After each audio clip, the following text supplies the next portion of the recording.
Radhe Radhe guys, welcome back to my channel Radhe Krishna Varsha Jaiswal. तो आप सभी कैसे हो? कान्हा जी की कृपा से आप सभी ठीक होंगे। तो गाइस, जैसा कि आप सभी को पता है कि श्रावण मास चल रही है, तो श्रावण मास के शुक्ल पक्ष में पुत्रदा नाम की एकादशी होती है। तो आइए जानते हैं कि पुत्रदा एकादशी कब है। तो पुत्रदा एकादशी 16 अगस्त दिन शुक्रवार को है।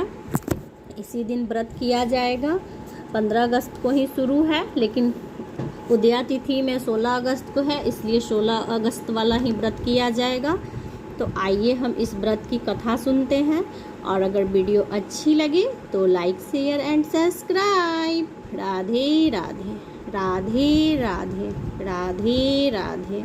गाइस, कथा सुनने से पहले हाथ में पुष्प और थोड़े से तिल ले लेने चाहिए। खाली हाथ कथा नहीं सुननी चाहिए।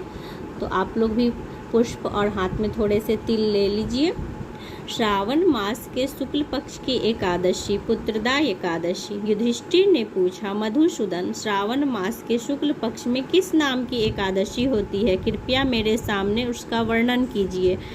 भगवान श्री कृष्ण बोले, राजन, प्राचीन काल की बात है। द्वापर युग के प्रारंभ का समय था। महिष्मतीपुर में राजा महिजीत अपने राज्य का पालन करते थे, किंतु उनके कोई पुत्र नहीं था, इसलिए वह राज्य उन्हें सुखदायक नहीं प्रतीत होता था।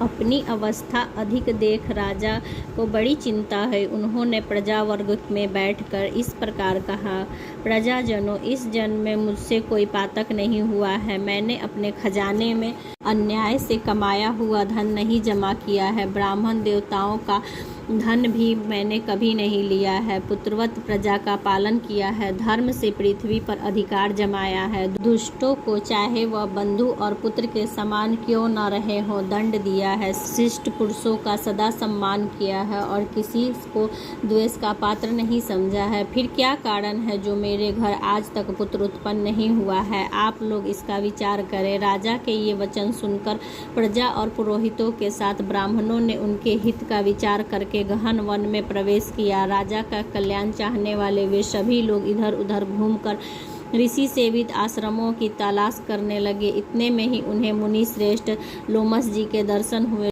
लोमस जी धर्म तत्वज्ञ, संपूर्ण शास्त्रों के विशिष्ट विद्वान, दीर्घ आयु और महात्मा हैं। उनका शरीर लोम से भरा हुआ है। वे ब्रह्मा जी के समान तेजस्वी हैं। एक एक कल्प बीतने पर उनके शरीर का एक एक लोम विदीर्ण होता है, टूट कर गिरता है, इसलिए उनका नाम लोमस हुआ है। वे महामुनि तीनों कालों की बात जानते हैं। उन्हें देखकर सब लोग को बड़ा हर्ष हुआ। लोगों को अपने निकट आए हुए देख लोमस जी ने पूछा, तुम सब लोग किस लिए यहाँ आए हो? अपने आगमन का कारण बताओ। तुम लोगों के लिए जो हितकर कार्य होगा उसे मैं अवश्य करूँगा। प्रजाजनों ने कहा, ब्राह्मण, इस समय महिजीत नाम वाले जो राजा हैं उनकी कोई पुत्र नहीं है। हम लोग उन्हीं की प्रजा हैं जिनका उन्होंने पुत्र की भांति पालन किया है। उन्हें पुत्रहीन देखकर उनको दुख से दुखित हो हम तपस्या करने यहाँ दृढ़ निश्चय करके यहाँ आए हैं।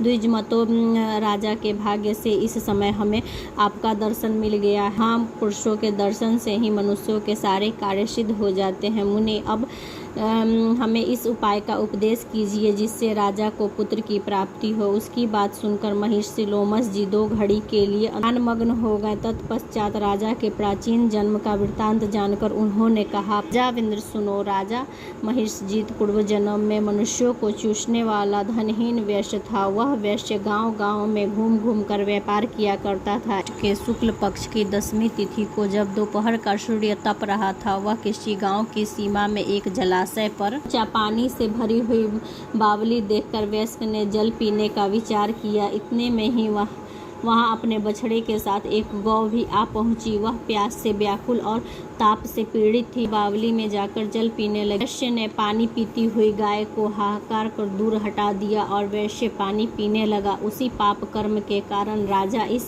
समय पुत्रहीन हुए हैं कि जन्म के पुण्य से उन्हें निष्कपट राज्य की प्राप्ति हुई है।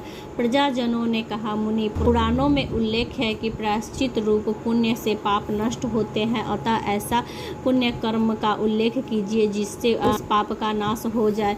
लोमस जी बोले, प्रजाजनों, श्रावण मास के शुक्ल पक्ष में जो एकादशी होती है वह पुत्रदा नाम से विख्यात है। वह मनवांछित फल को प्रदान करने वाली है। तुम लोग उसी व्रत का पालन करो। यह सुनकर प्रजाजनों ने मुनि को नमस्कार किया और नगर में आकर विधि पूर्वक पुत्रदा एकादशी का व्रत का अनुष्ठान किया। उन्होंने विधि पूर्वक जागरण भी किया और उनका निर्मल पुण्य राजा को अर्पण किया। तत्पश्चात रानी ने गर्भ धारण किया और प्रसव का समय आने पर बलवान पुत्र को जन्म दिया। इसका महात्म सुनकर मनुष्य पापों से मुक्त हो जाता है, अतः इस लोक में सुख पाकर परलोक में स्वर्गीय गति की प्राप्ति होती है।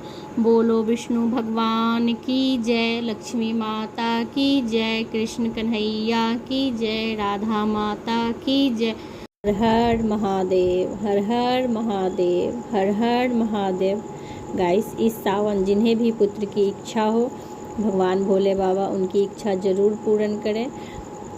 तो प्रेम से बोलिए राधे राधे, राधे राधे, राधे राधे। और वीडियो अच्छी लगे तो लाइक, शेयर एंड सब्सक्राइब।